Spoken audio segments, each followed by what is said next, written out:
I have with me Major Mohommed Ali Shah with us on the broadcast. Major Shah, Karnataka now going the UP way, it seems. However, it's important for us to have very transparent conversations. How exactly, do you view these developments in Karnataka? A welcome step, there's no doubt about that, and the government is at liberty to do a survey as and where, how they like. They can keep a check and balance. It will only clean the air, and of course, whatever is being misutilized, whatever is being misused would be taken care of. Now, but then there is a perception that sets in that why only madrasas, why not everyone else? So I think they should do a survey overall, which could cover everything else, including madrasas as well, so that people from the madrasas do not feel that they are being singled out in that. And the way it was done in UP, again, it's most welcome. It can be done in Karnataka, it can be done in any other state. There's no problem at all. In fact, it will only clear the air.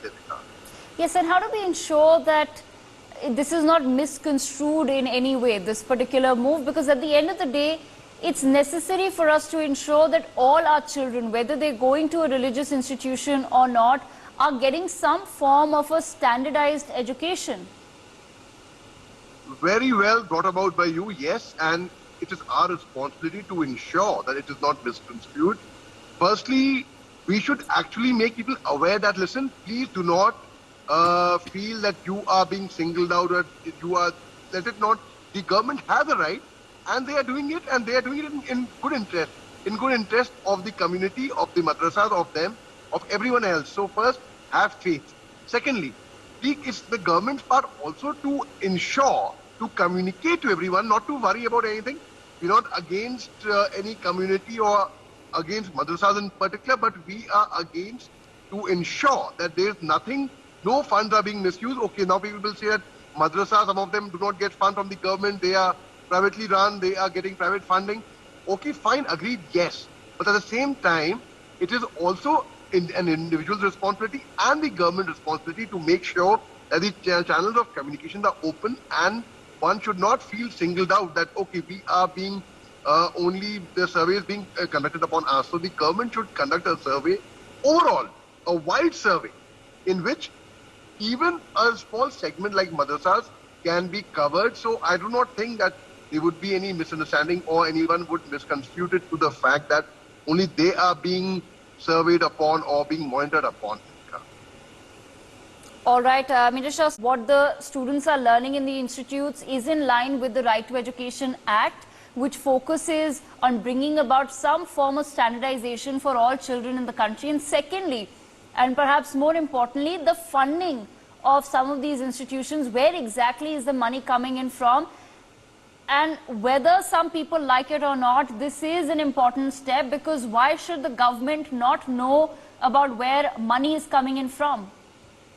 Absolutely, Devika, and government has every right to know where the money, where the funding is coming from and what curriculum they are following, most certainly, and they must also.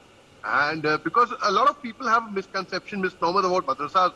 Let me tell you, the social reformers, Ram Mohan Roy, he studied in a madrasa. They've been former head of states. In fact, Munshi Premchand, the famous writer, he studied in a madrasa. So there is a misnomer again about madrasas. They have, because they have, I will not deny the fact that they have been some fringe elements, some terror elements which have entered madrasa, but for that matter, again, they have been some terror elements which have come out from London School of Economics as well. No one says that they have come out from the LSE has produced terrorists, but yes, madrasas are specially highlighted because of the Islamic element in it and because of Islamophobia also. Now, the government has every right. There is no question about it, and no one should even think of opposing it. That if the government asks for a survey on madrasas, people should not hide the facts and figures. They should come out clean, because the moment anyone from any madrasa or any institution hides certain facts, as they say, to hide one truth, you have to tell 100 lies, and then it becomes very, very challenging. They should just come out clean in the open. And I will tell you something very interesting. My father, who was the Vice Chancellor of the Aligarh Muslim University, he started something called as the Bridge Course in the year 2012, which was bridging the gap between the madrasa education and modern education. In madrasas, if they would teach only about religion, the person after passing out from madrasa would be fit for nothing but to become a religious teacher or something of that sort. But the moment you combine that with ilm ki taaleem or dunyadari ki taaleem, ilm ki taaleem is religious teaching, and dunyadari ki taaleem, which means the worldly affairs like computers, English, math, science, geography, which is very essential, which is very important. The moment a person, so the bridge course was formed, and that has been the greatest success of the Aligarh Muslim University, I would say, in fact. In fact, AMU, for that reason, primarily, was ranked as the #1 university in India, as ranked by Times Higher Education Ranking London and the global ranking.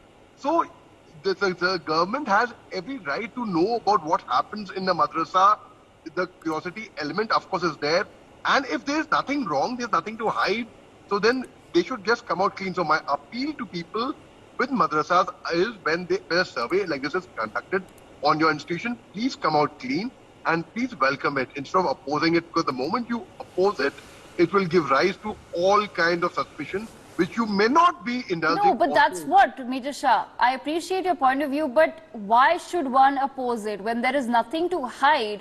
Why not actually allow the survey to happen, come under the government records and carry on?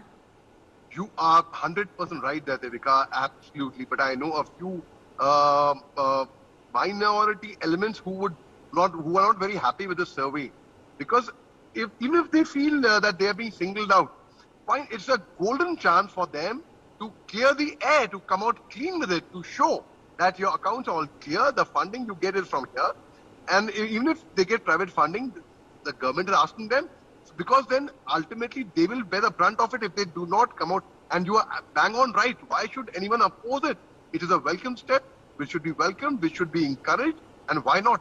But the government also should be sensitive in the matter that they should make sure that one segment only does not feel that they are being monitored upon. It is done overall for the overall betterment and for their betterment as well, to ensure that no funds are being misused and that the education is in line with the standard education that is stipulated by the government. All right. Thank you, Major Shah, for joining us on the broadcast.